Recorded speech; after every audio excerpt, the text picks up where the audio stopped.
Hey friends, welcome to study coach makes your dream true. मैं हूं राहुल और आप सभी का फिर से डेली करंट अफेयर्स के 66वें सेशन के अंदर में बहुत बहुत स्वागत करता हूं।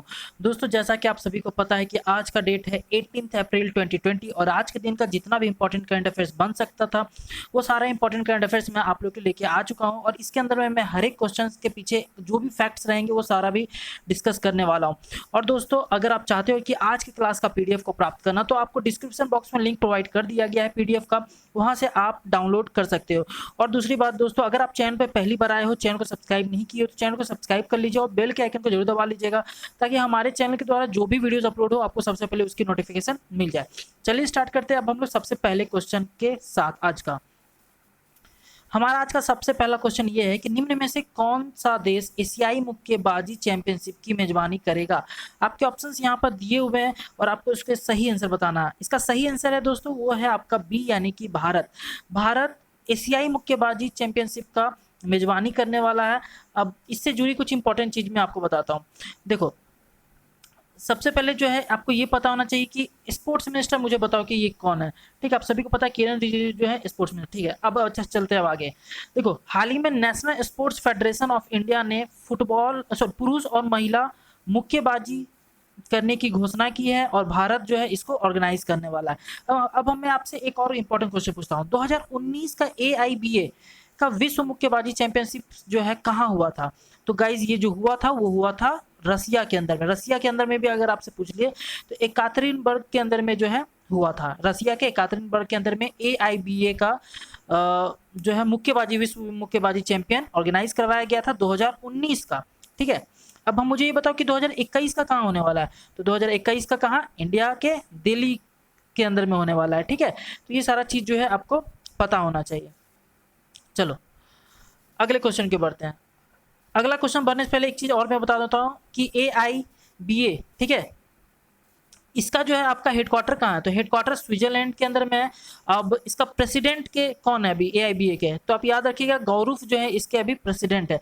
अब यहाँ पर बात हुई है स्विट्जरलैंड का। ठीक है, तो स्विट्जरलैंड से जुड़ी भी चीजें मैं आपको बताने वाला हूँ आगे में। ठीक है, कि स्विट्जरलैंड के अंदर में बहुत से ऐसे इंटरनेशनल ऑर्गेनाइजेशन के हेडक्वार्टर है, तो वो सारा भी मैंने आपको इसके अंदर में पीडीएफ में डाल दिया है, तो वो मैं आपको बताने वाला हूँ। ठीक है, चलिए अभी आगे बढ़ते हैं हम लोग। अगला है कि हाल ही में किस देश के पूर्व आइस हॉकी खिलाड़ी रोजर चैपोट नाम है, ठीक है, चैपोट का निधन हो गया है। आपके ऑप्शंस यहाँ दिए हुए हैं और इसका बिल्कुल सही आंसर जो है गाइस वो है आपका स्विट्जरलैंड। क्या है, स्विट्जरलैंड। तो यानी कि स्विट्जरलैंड के थे कौन, तो रोजर चैपोट। इनका निधन हाल ही में कोविड-19 से संक्रमित होने के कारण हो गया है। और एक चीज बताइए कि यहाँ पर स्विट्जरलैंड की बात हुई। ठीक है, तो स्विट्जरलैंड का मुझे ये बताओ कि इसका कैपिटल कहाँ है। तो बर्न इसका कैपिटल है। ठीक है, अब हम लोग, मैंने जैसे कि आपको बताया था कि स्विट्जरलैंड के अंदर में बहुत सारे इंटरनेशनल ऑर्गेनाइजेशन के हेडक्वार्टर है, तो उसके बारे में भी मैं आपको बताने वाला हूँ। ठीक है, और पूरा 1 to 1 बताऊंगा और जितना भी इंपॉर्टेंट है वो सारा मैंने इसके अंदर में लिख दिया। तो आप पीडीएफ जरूर इसको डाउनलोड कर लीजिएगा और रिवीजन करने के लिए आपके लिए काफी हेल्पफुल होगा। देखो, सबसे पहले UNCTAD, United nation Congress trade and development का जो है इसके अंदर में ऑर्गेनाइजेशन किसका, इसका UNCTAD का जेनेवा स्विट्जरलैंड के अंदर में। ठीक है, मतलब स्विट्जरलैंड के अंदर में जेनेवा है, तो इसके अंदर में। WHO का भी आप सभी को पता है कि जेनेवा स्विट्जरलैंड के अंदर में जो है आपका headquarter. ILO international labour organization, इसका भी हेडक्वार्टर यही है। रेड क्रॉस इंटरनेशनल कमिटी, ठीक है, इसका भी हेडक्वार्टर यही है। वर्ल्ड ट्रेड ऑर्गेनाइजेशन, इसका भी हेडक्वार्टर जेनेवा के अंदर में ही है। वर्ल्ड मेट्रोलॉजी ऑर्गेनाइजेशन, इसका भी हेडक्वार्टर जेनेवा के अंदर में है। IOS international organization of standards, आप सभी को पता है, इसका भी हेडक्वार्टर जेनेवा के अंदर में। WEF यानी कि वर्ल्ड इकोनॉमिक फोरम, इसका भी हेडक्वार्टर जेनेवा के अंदर में है। और IUPAC, आप सभी को पता है, इसका फुल फॉर्म नहीं पता है तो देख लीजिए, मैंने यहाँ डाल दिया है, international union of pure and applied chemistry, इसका भी हेडक्वार्टर कहाँ है, तो जेनेवा स्विट्जरलैंड के अंदर में है। तो देखो गाइज, मैंने आप लोगों को कितने सारे जो इंपॉर्टेंट जेनेवा स्विट्जरलैंड के अंदर में जिसके हेडक्वार्टर हैं, और भी बहुत सारे थे, अगले कभी भी जो हम लोग बात करेंगे उसके अंदर में और मैं इंक्लूड करके आपको, और जो है इसके अंदर में इंक्लूड करके आपको बता दूंगा। लेकिन अभी जितना बताया है ये बहुत ज़्यादा इंपॉर्टेंट है। एग्जाम में क्वेश्चन कहीं से भी जो है हमेशा आप देखोगे कि चाहे वो SSC का एग्जाम हो, चाहे वो किसी भी स्टेट लेवल का एग्जाम हो या सेंट्रल लेवल का एग्जाम हो, आपको ये जो है आपसे पूछा ही जाता है। ठीक है, तो आप लोग इसको ये ध्यान में जरूर रखिएगा कि ये सारे ऑर्गेनाइजेशन के जो हेडक्वार्टर है कहाँ है, जेनेवा स्विट्जरलैंड के अंदर में। चलिए अगले क्वेश्चन के बढ़ते हैं। अगला क्वेश्चन है, हाल ही में किसे केयर रेटिंग के प्रबंध के रूप में नियुक्त किया गया है। किसके लिए? तो केयर रेटिंग के प्रबंध के रूप में, बहुत इंपॉर्टेंट है यहाँ पर। इसका जो सही आंसर है वो है अजय महाजन। अजय महाजन को केयर रेटिंग के प्रबंध के रूप में नियुक्त किया गया है, ठीक है। अब देखो यहाँ पर ऑप्शन में आपको दिख रहा होगा मल्लिकार्जुन राव, ये कौन है? तो मैंने आपको बताया था कि पंजाब एंड सिंध बैंक के जो है ये आपके एमडी और सीईओ है। और यहाँ विरूपाक्ष मिश्रा दिख रहा होगा, ये किसके हैं? तो आप सभी को पता है कि विरूपाक्ष मिश्रा जी जो है आपके यूनियन बैंक के जो है इनको कार्यकारी अध्यक्ष के रूप में जो है बनाया गया है। तो आपको ये सारी चीजें पता होनी चाहिए, ठीक है। अब देखो इससे जुड़ी कुछ इंपॉर्टेंट चीजें मैंने यहाँ लिख भी दी हैं, अब देख सकते हो। ये केयर रेटिंग है क्या? क्योंकि केयर रेटिंग का जो है प्रबंध रूप नियुक्त किया गया है प्रबंध के रूप में, तो ये है अजय महाजन जी, अभी मैंने आपको जैसा बताया। और केयर रेटिंग का जो आपको फुल फॉर्म अगर आपसे पूछ ले तो आप याद रखिएगा, credit analysis and research limited इसका फुल फॉर्म है, ठीक है।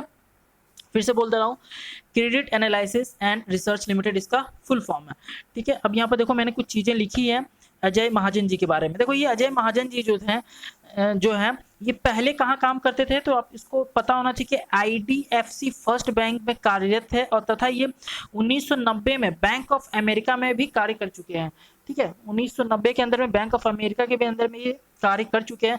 तो बहुत अच्छा है इनका पास्ट रिकॉर्ड है, और इनको नियुक्त किया गया है हाल ही में प्रबंध के रूप में, किसका? तो केयर रेटिंग का, ठीक है। चलिए अब अगला हम लोग बात करते हैं। अगला क्वेश्चन, निम्न में से भारतीय रेल परिवहन दिवस कब मनाया जाता है? बहुत इंपॉर्टेंट क्वेश्चन है, बहुत ज़्यादा इंपॉर्टेंट। तो देखो ये जो भारतीय रेल परिवहन दिवस मनाया जाता है वो 16 अप्रैल को ऑर्गेनाइज किया जाता है। अब ये 16 अप्रैल को क्यों किया जाता है? क्योंकि पहली बार जो है रेल 16 अप्रैल को इंडिया के अंदर में चली थी। अगर पूरा डेट अगर बताऊं तो 16 अप्रैल 1853 के अंदर में सबसे पहली बार चली थी, ठीक है। तो ये आपको पता होना चाहिए। देखो यहाँ पर लिखा हुआ भी है 16 अप्रैल 1853 से किया। कहाँ से कहाँ तक चली थी? तो ये चली थी आपकी मुंबई से थाने के बीच चली थी। कितना किलोमीटर था? तो 34 किलोमीटर टोटल चला था। अगर आपसे ये पूछ दिया जाए कि सबसे पहला इलेक्ट्रिक रेल कब चली थी, तो आपको याद रखना है कि फरवरी के अंदर, यहाँ लिख नहीं पाया मैं, स्लाइड चेंज हो गया, ठीक है, एक सेकेंड। हाँ, तो देखो ये फरवरी के 1925 के अंदर में सबसे पहले इलेक्ट्रिक रेल जो चली थी इंडिया के अंदर में। तो ये भी आप इसको याद रखिएगा, एग्जाम में बार बार क्वेश्चन इससे पूछा जाता है। चलिए अब हम लोग अगले क्वेश्चन को देखते हैं। अगला क्वेश्चन है कि निम्न में से विश्व हीमोफीलिया डे कब मनाते हैं? कौन सा डे है? तो विश्व हीमोफीलिया डे कब ऑर्गेनाइज किया जाता है? और आपके ऑप्शंस यहाँ पर दिए हुए हैं, आपको इसका सही जवाब देना है। तो देखो इसका सही जवाब है गाइस 17 अप्रैल। 17 अप्रैल के अंदर में विश्व हीमोफीलिया दिवस के रूप में इसको ऑर्गेनाइज किया जाता है। अब यहाँ पर देख सकते हो कि यहाँ पर मैंने कुछ चीज़ें लिखी हैं, तो आप इसको देख लीजिए कि प्रति वर्ष जो है आयोजित किया जाता है 17 अप्रैल को वर्ल्ड हीमोफीलिया डे। और इसका मुख्य उद्देश्य जो है क्या होता है? तो हीमोफीलिया तथा अन्य खून बहाने वाले रोगों के बारे में जो है जागरूक करना लोगों को। इस बार की थीम क्या थी? अच्छा, विश्व हीमोफीलिया दिवस का, तो आपको याद रखना है कि इस बार की जो थीम थी वो थी आपका गेट प्लस इन्वॉल्व। देखिए यहाँ पर मैंने लिख दिया है गेट प्लस इन्वॉल्व जो थी इस बार की थीम थी। अच्छा, ये रहा एक डे वाला क्वेश्चन है। तो अब मुझे ये बताओ कि अप्रैल के अंदर में जो जितने भी डे हैं पूरे सीक्वेंस में मुझे बताओ। तो चलो मैं आपको बताता हूँ, आप मेरे पीछे पीछे जो है रिवाइज करते जाओ। बताइए 1 अप्रैल को कौन सा डे मनाते हैं हम लोग? 1 अप्रैल को हम लोग उत्थान डे के रूप में जो बनाते हैं, इसको फुल डे भी के रूप में मनाते हैं, या फिर उड़ीसा का एस्टेब्लिशमेंट भी इसी दिन हुआ था, तो उड़ीसा डे के रूप में भी इसको हम लोग मनाते हैं। अच्छा, 4 अप्रैल को कौन सा डे मनाते हैं? तो international day of mine awareness के रूप में जो हम लोग 4 अप्रैल को मनाते हैं। 5 अप्रैल को अच्छा कौन सा डे मनाते हैं? तो नेशनल मैरीन डे जो है इस दिन हम लोग मनाते हैं। 7 अप्रैल को कौन सा डे मनाते हैं? तो वर्ल्ड हेल्थ डे के रूप में हम लोग इस दिन ऑर्गेनाइज करते हैं। अच्छा, ये बताइए कि 10 अप्रैल को कौन सा डे बनाते हैं? तो 10 अप्रैल को हेमोपैथी डे के रूप में हम लोग ऑर्गेनाइज करते हैं। अच्छा, 11 अप्रैल बताना ही होगा आपको, क्योंकि इसके बारे में मैंने बहुत अच्छे से आपको समझाया था क्वेश्चंस जब मैंने करवाए थे करंट अफेयर्स का। तो उस दिन देखो 11 अप्रैल के अंदर में मदरहुड डे के रूप में मनाते हैं। और ये मदरहुड डे जो मनाते हैं किसके जन्मदिन के उपलक्ष्य पे मनाते हैं? तो मैंने आपको बताया था कि महात्मा गांधी जी के वाइफ जो थी कस्तूरबा गांधी जी, उनकी मतलब कि उनके जन्मदिन के उपलक्ष्य पे जो है हम लोग ये डे मनाते हैं, मदरहुड डे, ठीक है। तो इतने सारी चीजें जो है आपको मैंने बताई, आपको सारा जो है याद रखना है पूरा सीक्वेंस के अंदर में, ठीक है।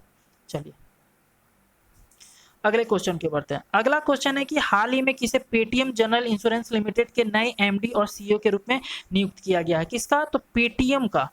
ठीक है, अब ये देखो पेटीएम का किया जा रहा है, आपके ऑप्शंस यहाँ पर दिए हुए हैं और आपको इसको सही आंसर बताना है। इसका सही आंसर विनीत अरोड़ा हो गए। ठीक है, और यहाँ पर ऑप्शन बी सी डी आप सभी को पता है। विरूपाक्ष अभी मैंने बताया आपको यूनियन बैंक के, अजय महाजन अभी आपको मैंने बताया कि किसके, तो केयर रेटिंग के बनाए गए हैं ये, सॉरी प्रबंध बनाए गए हैं। और फिर मल्लिकार्जुन राव अभी मैंने आपको बताया किसके, तो पंजाब एंड सिंध बैंक के। तो इतना जो देखो आपको ऑप्शन से भी मैंने आपको काफ़ी चीज़ें बताई और आपको याद कर लेना है ये सारी चीज़ें। ठीक है, देखिए यहाँ पर मैंने कुछ चीज़ें लिखी भी हैं, तो आपको ये ध्यान दीजिए कि हाल ही में विनीत अरोड़ा को पेटीएम जनरल इंश्योरेंस लिमिटेड का एमडी और सीईओ नियुक्त किया गया है। इससे पूर्व विनीत अरोड़ा जो थे एगॉन लाइफ इंश्योरेंस कंपनी के प्रबंध निदेशक और मुख्य कार्यकारी के रूप में जो है कार्य कर चुके हैं। तो आप इनको याद रखिएगा। कौन? तो विनीत अरोड़ा आपसे एग्जाम में पूछा जा सकता है। यहाँ पर बात हुई है पेटीएम का, तो पेटीएम को आपको बताओ मुझे कि क्या है एस्टेब्लिशमेंट डेट इसका। ठीक है, या फिर एस्टेब्लिशमेंट ईयर बताओ, डेट की जरूरत नहीं है, ईयर की बताओ। तो इसका 2010 के अंदर में एस्टेब्लिशमेंट हुआ है। ठीक है, आपसे अगर ये पूछ दे कि व्हाट्सएप का कब एस्टेब्लिशमेंट हुआ, तो आप याद रखिएगा व्हाट्सएप भी 2010 के अंदर में ही एस्टेब्लिशमेंट हुआ है। ठीक है, अब ये देखो हेडक्वार्टर कहाँ है पेटीएम का, तो पेटीएम का हेडक्वार्टर यूपी नोएडा के अंदर में। ठीक है, यहाँ पर मैंने लिखा है तो आप इसको ध्यान दीजिए। अब देखो फाउंडर कौन थे पेटीएम के? ठीक है, तो फाउंडर जो थे पेटीएम के थे वो थे आपके विजय शंकर शर्मा जी। कौन थे? तो विजय शंकर शर्मा जी जो है इसके फाउंडर थे पेटीएम के। ठीक है, आप ये सारी चीजें याद रखिएगा, बहुत इंपॉर्टेंट चीजें, एग्जाम में कहीं पर से भी क्वेश्चन फ्रेम किया जा सकता है।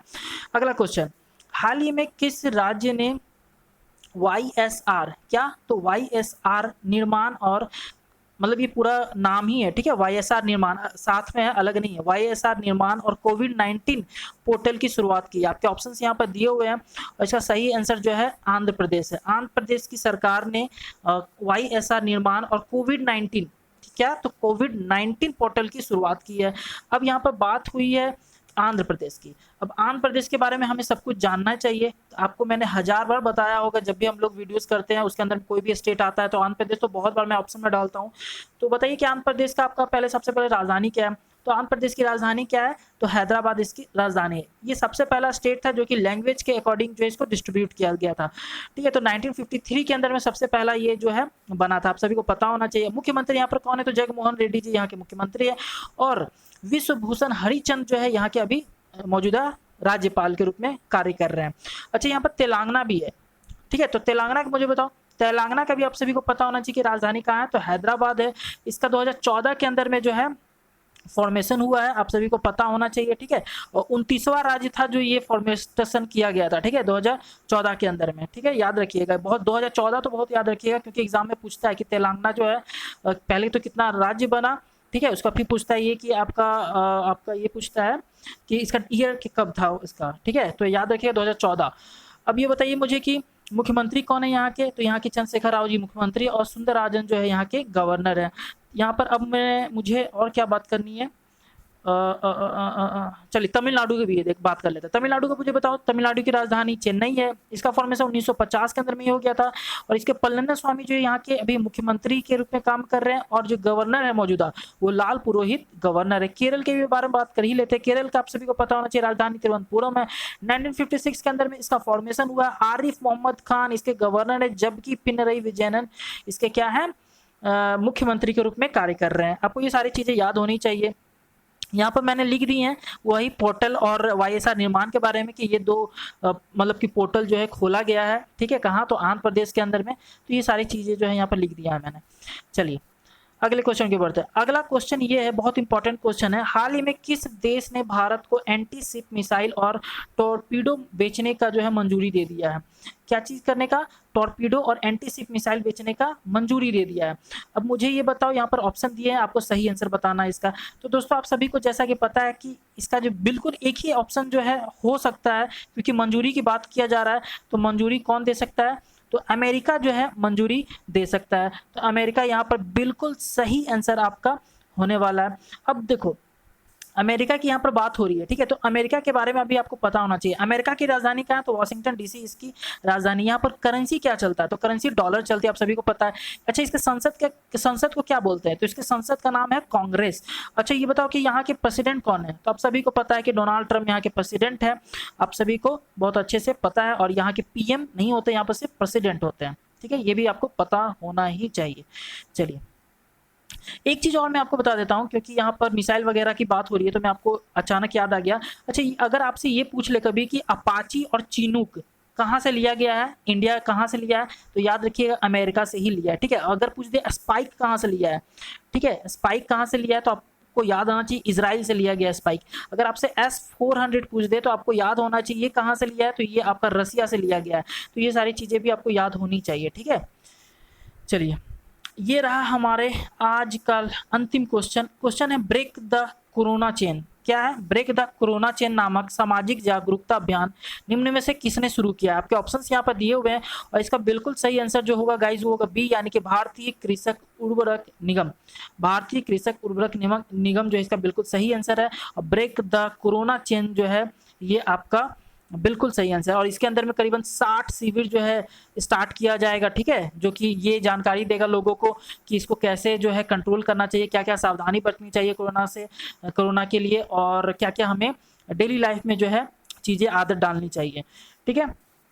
चलिए, अब ये रहा आपका हमारा प्रीवियस वीडियो का क्वेश्चन। आपको इसका जवाब देना हमारे इस वीडियो के कमेंट बॉक्स पे, ठीक है। क्वेश्चन ये है कि हाल ही में किसे यूनियन बैंक ऑफ इंडिया के नए कार्यकारी निदेशक के रूप में नियुक्त किया है? और आपके ऑप्शंस यहाँ पर दिए हुए हैं और इसका जवाब जो है मैंने इस वीडियो में ही खुद दे दिया है। तो आपको इसका जवाब तो अब तो देना ही है आराम से। अगर आपने हमारे वीडियो पिछले वाले नहीं देखे हैं तो आपको डिस्क्रिप्शन बॉक्स में लिंक भी मिल जाएंगे, आपको वहां से देख लेना है। और अपने दोस्तों के साथ जरूर शेयर कीजिए इस वीडियो को अगर वीडियो पसंद आती है तो, क्योंकि इसके अंदर में जो भी मैं पीडीएफ डालता हूँ वो पीडीएफ आपको कहीं नहीं मिलने वाला, बहुत बेस्ट पीडीएफ होता है आपके रिवीजन के लिए, ठीक है। Thank you so much watching this video. मिलता हूँ मैं आपको हमारे अगले वीडियोज में। जय हिंद।